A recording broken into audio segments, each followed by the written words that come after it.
Hello guys, welcome to my channel. My name is Ponji16 and today we're gonna take a look at the IS-3 Tier 8 Russian heavy tank.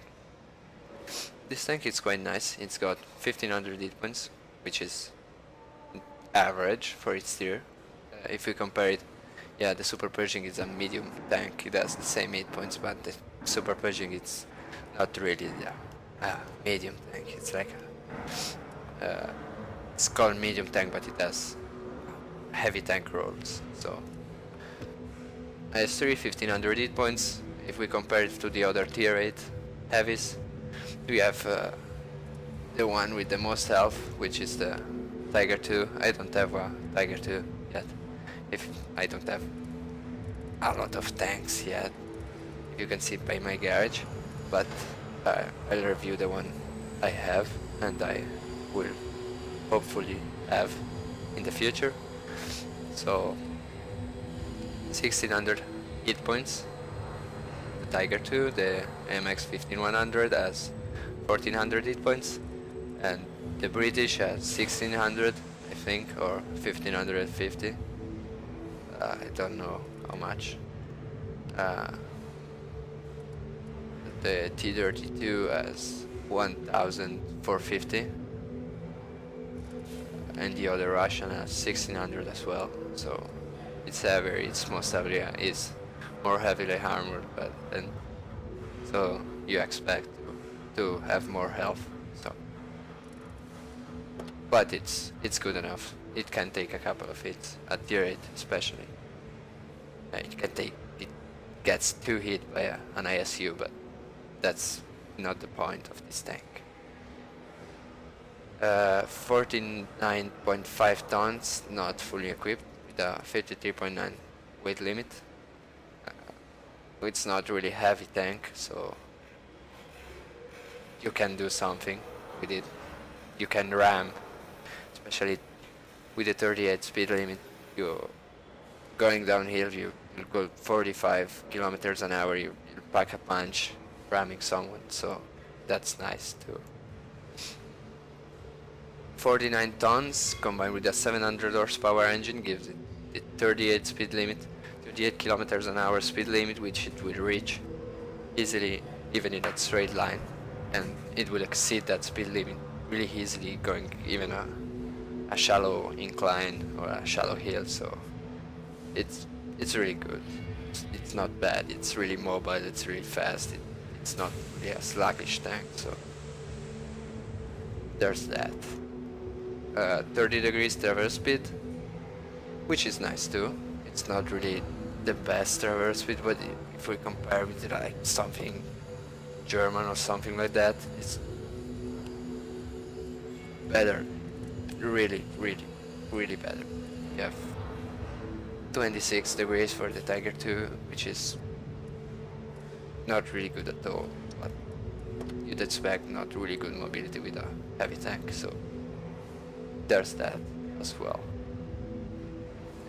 We'll take the armor on later, so we can leave in the gun to we can describe them more briefly, or we can describe them better. Yeah, so let's get on. 26 degrees turret traverse speed, which is not really good, yeah, but it's a heavy tank, so you don't expect really, with something that isn't French, you don't expect a lot of mobility and all things like that. So another thing to notice: 350 meters view range, which is not bad, but not really good. It's average. So another average thing about this tank, which is, yeah, average. It's not really the best view range, even a tier 8. And a tier 8 is pretty poor comparing it to maybe like the Hellcat at tier 6 has 40 meters more view range, but it's a heavy tank. It's a very small heavy tank. Yeah, small, yeah, low profile heavy tank, so there's that as well. And 730 meter signal range, which it's pretty standard. So keeping on, we have the armor, which is 110 at the front, and we have the famous Russian pike nose. So the glacis is pre-angled. You can bounce really a lot from this thing, because 110. If I'd flashed tank inspector, that would have been helpful, but I don't know how to switch tank inspector in Bandicam, so sorry about that. But if you're looking like at 150, 160 millimeters of all armor, which is not bad, and shots coming in from the front, if you're facing off a tank, you're better straight, because if you angle like on other tanks, like for example the Tiger or anything German, like the Panzer 4, you have to angle because it's flat like a pancake. And if you don't angle, you're just showing a flat surface for them to put holes through, and which isn't really useful. So especially when you have only 80 millimeters of frontal hull armor, which is, yeah, it's tier 5, it's a medium tank, so you're not expecting it to have a lot of armor. But we're not reviewing the Panzer 4, so let's get back to the IS-3. 170, yeah. If you're facing off, you have the most chances of bouncing off the glacis. So, and the lower glacis too. It's thinner, but look at the angle. It's like, come on, it's just an auto bounce. And even if you high tanks, if they have to shoot down, or tanks above you, if you shoot at the lower glacis, the angle, it's even, yeah, it comes in the shell, just, it's not going to penetrate. If you're not a point blank range and you're not cresting a ridge, you're most likely to bounce off the lower glacis also of an IS-3, so there's that. Front weak spots, all weak spots, the lower glacis, but it's not really a weak spot because it's so well sloped. They shoot at it, they bounce, they just bounce off, so it's not really a weak spot. We have the driver's hatch, which is weak. You can put holes all day of the driver's hatch of IS-3s. It's just, even with tier 5s, you can penetrate this. It's just so weak, yeah. And yeah, it's angled a little bit, but it gets overmatched by most of the shells. So then we have the whole cheeks, which are a little bit less sloped than the pike nose. So if you want to shoot an IS-3 from the front, which is or the turret or the driver's hatch, so maybe you don't have the accuracy to hit it, or you have the gun in the way, the fact that maybe you're shooting down a little bit, so you have the gun in the way like this, which is unusual, but sometimes would happen. So you could shoot at these cheeks, these whole cheeks here that are a little bit less sloped, so it doesn't seem like it right here, but they are a little bit less sloped. So another place to shoot at the lights, at the light markers. It's a good place to shoot. So sights, it's a really unusual sight because it's 90 millimeters, but it's only 90 millimeters like right over the track, right above this armor here, because this armor here is just spaced armor. It comes in at 45 degrees. The tank is like really narrow, and the armor goes out like 45 degrees like this. So if a shell comes in from the side, it's the spaced armor, loses penetration, gets 45 millimeters of 45 degrees of angle. It's not really going to penetrate that 90 millimeter, because if you think about it, it's like 130 millimeters, something like that, yeah. 45-degree angle, yeah, without normalization, 130, 125. So it's not really going to penetrate there because the space armor will hit most of the shells. So you can effectively side scrape with this tank, but I've seen a lot of people side scrape backwards with this tank because if you come out of a building like this, you're shooting here with your gun and you have your pike nose exposed and the angle is decreased because you're coming out of the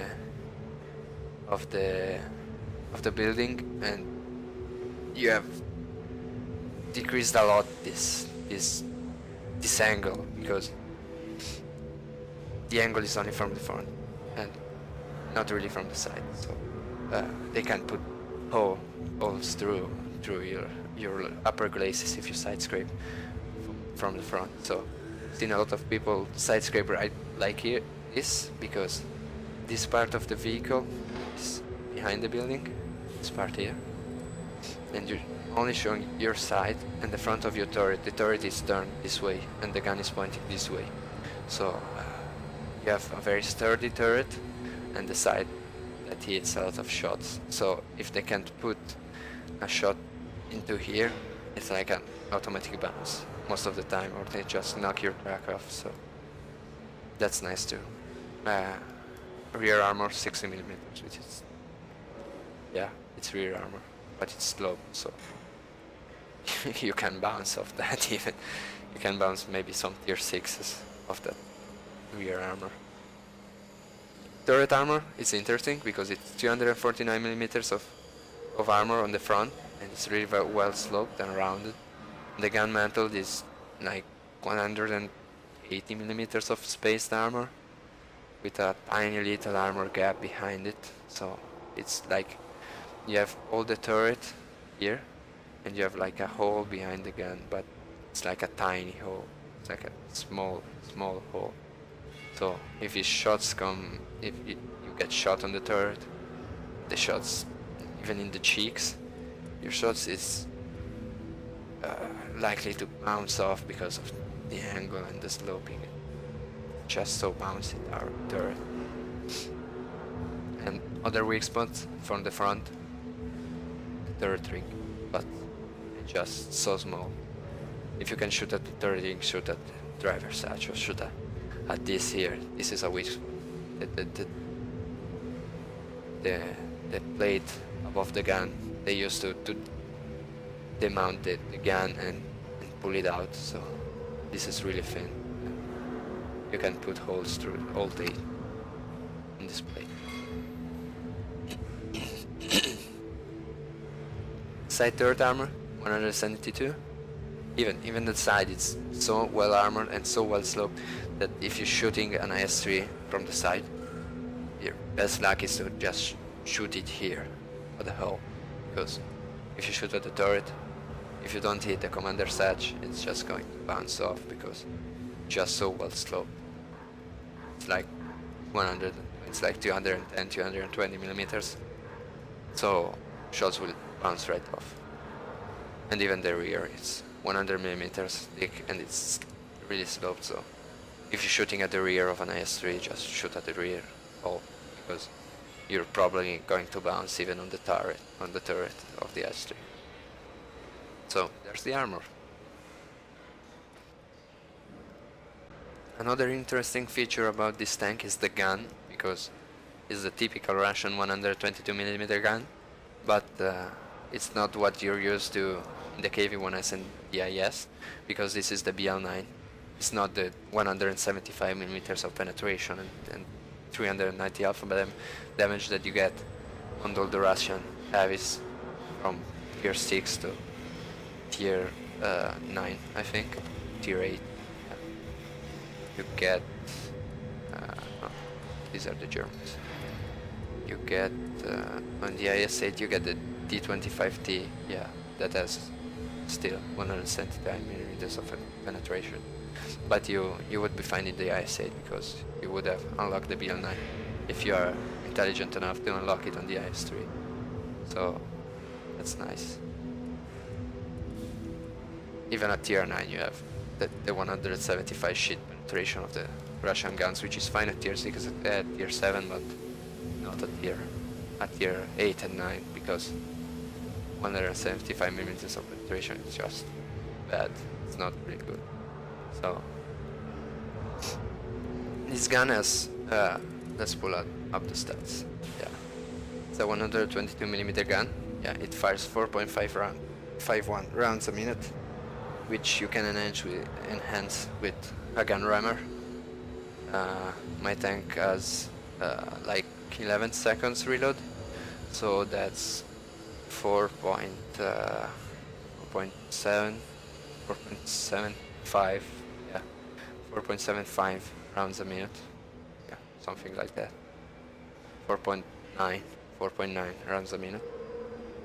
And that's 225 millimeters of penetration with standard AP, 265 with APCR. This gun fires APCR as premium ammo, so you don't have the problem with it with spaced armor or sloped angles. Note that APCR loses penetration more over distance than normal AP or HE does, as heat keeps its penetration value over distance even at 500 meters. If it's 250 meters of penetration, at 100 meters it's 250 millimeters of penetration even at 500 meters, because it's a high explosive anti-tank. It fires and detonates and puts a tiny hole and sprays fused copper all in the tank. It's like a charge of fuse super hot metal that fuses the armor and goes in like butter, like a hot knife through butter. Yeah, it's the proper way to say it. And 68 millimeters of penetration with HE, which is standard for a 122 millimeter gun, but you're going only to fire HE at German TTs with no armor, the famous glass cannons like the Nashorn, the Flak Panzer, or the Rheinmetall Borsig, the Waffenträger, or all those tanks, apart from the Sturer Emil, which is actually nice. Yeah, say nice. Yeah, nice over all the other tanks on that line. It has more armor than the others, but it's not really much. So 390 alpha damage, which is standard for a 122 millimeter gun. 465 with HE, which is, yeah, HE. You're never going to do that even if you're not going to shoot at lightly armored vehicles like those TDs or light tanks or artillery. So don't worry on shooting HE.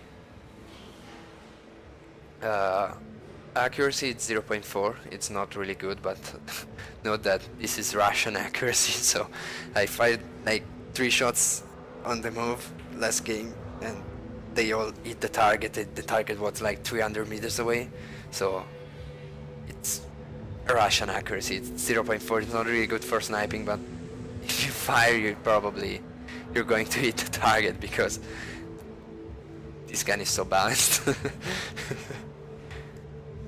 I was joking about it with my mate Derpsy, my platoon mate, and that's funny. So not really good accuracy, but I've seen worse. So 3.4 aiming time, which is not really good, but this is the typical 122mm gun of the Russian tanks. It's the classical in-the-face gun. You just go out from the building, you derp them in the face with your 225mm of penetration, 390 alpha damage. You pull back behind the building, you reload, you get back out, and you splash them again until they die. So it's not really useful having good accuracy and good aiming time, because it's not meant for sniping. So you don't need pinpoint accuracy at like 20 meters of distance, and you don't need 1.9 aiming time at 50 meters of distance, because you're just there, you can't fire because the silhouette of the tank you have in front is just too big for your reticle. Your shot is always going to hit your target, so that's nice. So crew skills, I gone with the repairs. I'm going to swap for 6 cents for the commander, but other useful skills, I don't know, maybe we can look at them for the commander. 6 cents is always useful. Eagle Eye would be useful. You can identify critical damage, so that's useful. Jack of all trades, yeah, not really a concern because yeah, it's a 4 crew attack.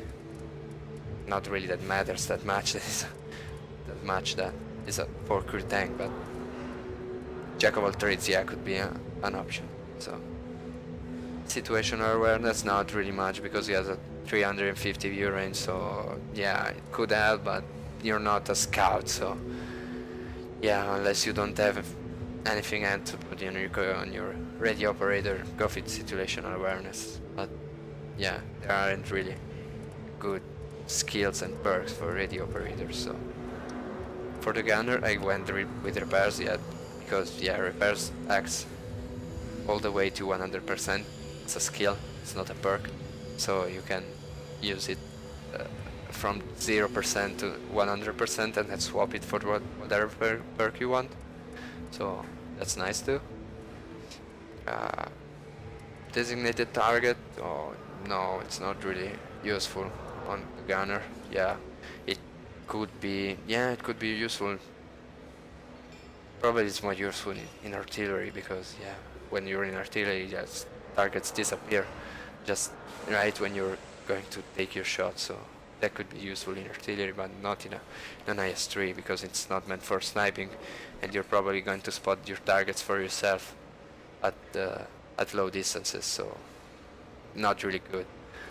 Armorer, oh yeah, that could be useful, yeah, especially with that 0.4 accuracy, which isn't really a good accuracy. Yeah, armorer could go. Deadeye, yeah, I wouldn't recommend it, but yeah, you could go with it. Snapshot definitely. You could accuracy during rotation. This is good because that whole fact of going around the building, shoot them, you're probably turning the tank, turning the turret, and that extra accuracy, not that even matters really much, but that extra accuracy helps with splashing them in the face, like really easy.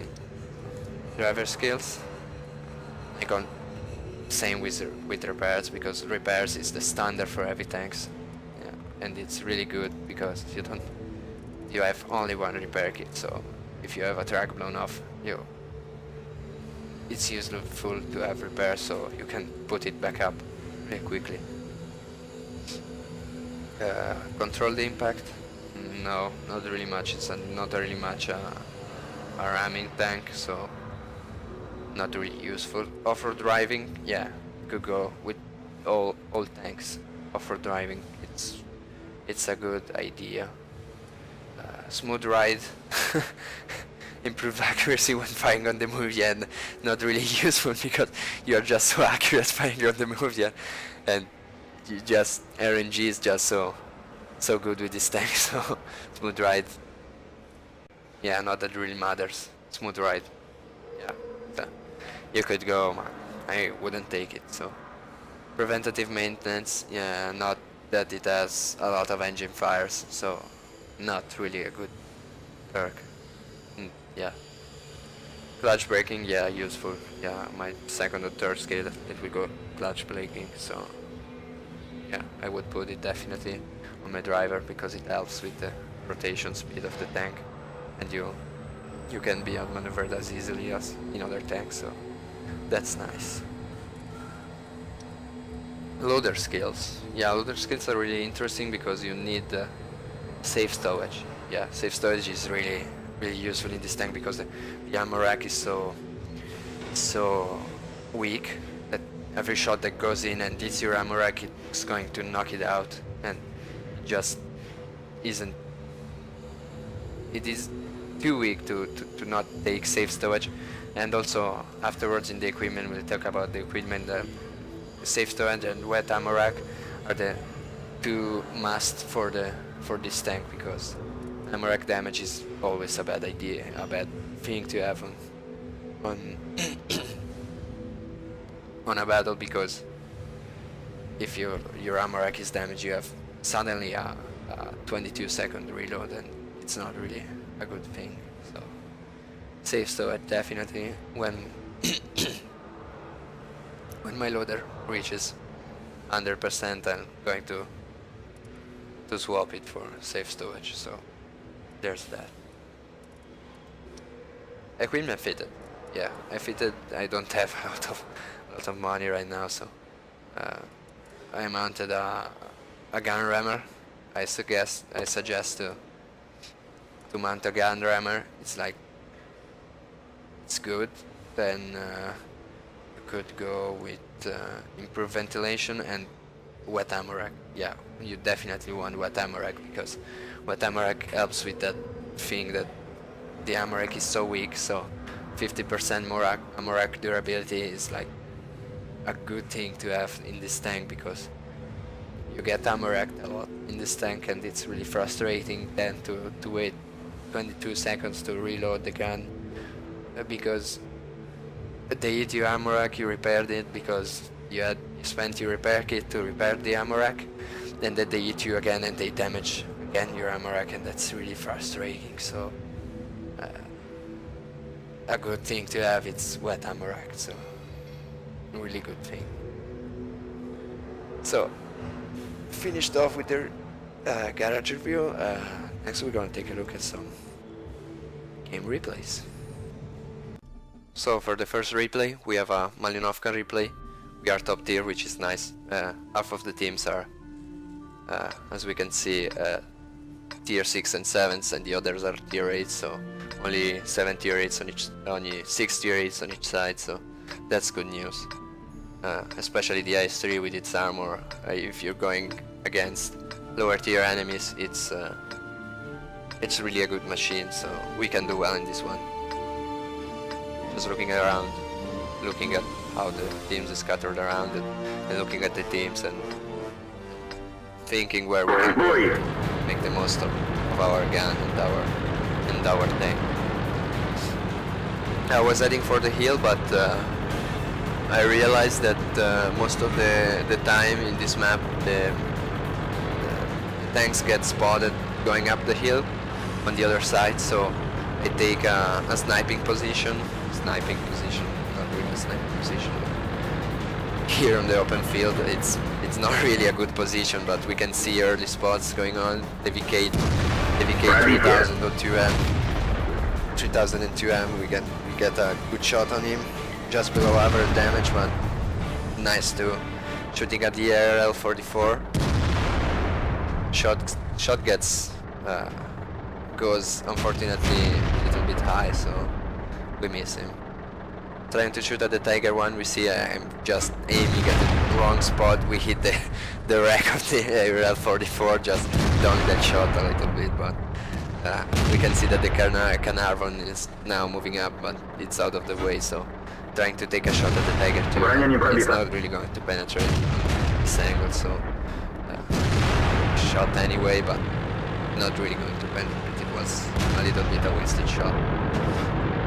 Aiming for the Tiger 2, but on the move, yeah, we can see Russian accuracy, but it's not really going to work every time, so we don't take the shot, but it's cool anyway.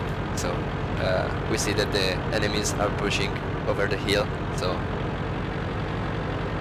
we go to help, but not really that much that this team needed help, because they are a really good team, and on the post-game stats we can see the results. So trying to help. That ISU is just going forwards. He has 3 tanks on his 3 tanks, but we shoot at the T-32. We missed it by like 2 millimeters. Unfortunate, but it will happen with this gun. It's not really accurate. It was a fully aimed shot. That was unfortunate. shooting at the side of a Ferdinand, yeah, really easy. And here we can see against the Scanavon that the armor comes in really helpful. We shoot at these upper glacis, which is a little bit a bad mistake because it was angled and it was never going to penetrate. And Scanavon doesn't have even the top gun, so armor yeah, it's going to take the shots, but only with that gun, because you can see in a moment that armor is not really that strong. We shoot at the T-32, but the shot gets eaten by its tracks. ISU is stuck on the rock, so we try to go around and help him out. Canavo rams, and we are a little bit stuck now, shooting at this side of it, the side of his turret is really easily because it's really a thin turret. But the T-32 is just shooting us on the side, even if we are angled, we can put souls on our side armor. We go forward, he hits us again, the upper glacis. We try to hit his machine gun port, it doesn't matter, it goes a little bit wide, but shots penetrates anyway. And here we do something stupid, because trying to ram the T-32, trying to kill the Indian Panzer with the tracks of the T-32, and we don't do any damage, so trying to reload now and trying to finish off this T-32, yeah. IS-2 shoots at us, it's our tracks, it gets eaten really lucky because IS-2 is a bad enemy, so we get hit by in the side by an IS-2 and we get taken out. So armor is not really that great, but that was a side shot. It was a good shot by the IS-2. It's fair because he doesn't even have the top gun, so that's strange. But he should have hit the right place to put a hole in our hole. Hole in the hole. That's nice. This game is just it's won. It's not really. It's only a matter of time because the team were so good that they kept on carrying even after we died. So that's nice because it's the first win of the day, and we did some damage. We did some spotting damage, some assistance damage because we tracked some tanks. So that's nice. Some experience and credits, which is always nice. And we'll see in the post-game stats how that went.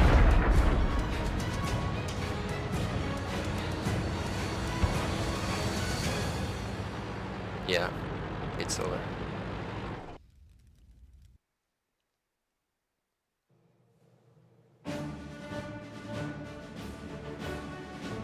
Yeah, looking at the post-game stats, we can see 29,000 credits, almost 30,000 credits, 2,100 experience, and we did some nice assistance damage. We got a second-class mastery badge, and that was our first win of the day. Some critical damage to it was pretty much the tracks that we shot, but that's nice too, so not really a bad issue.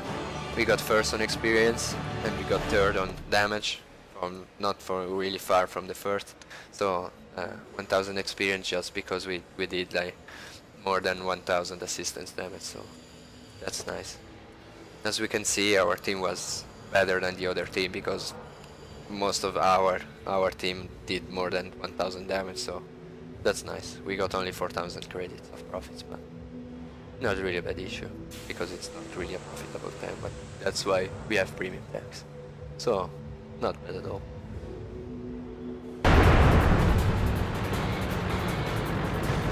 For the next replay, we have a replay on Erlenberg, just to show off the Russian accuracy on the move. Su-22-44, no problem, 332 damage.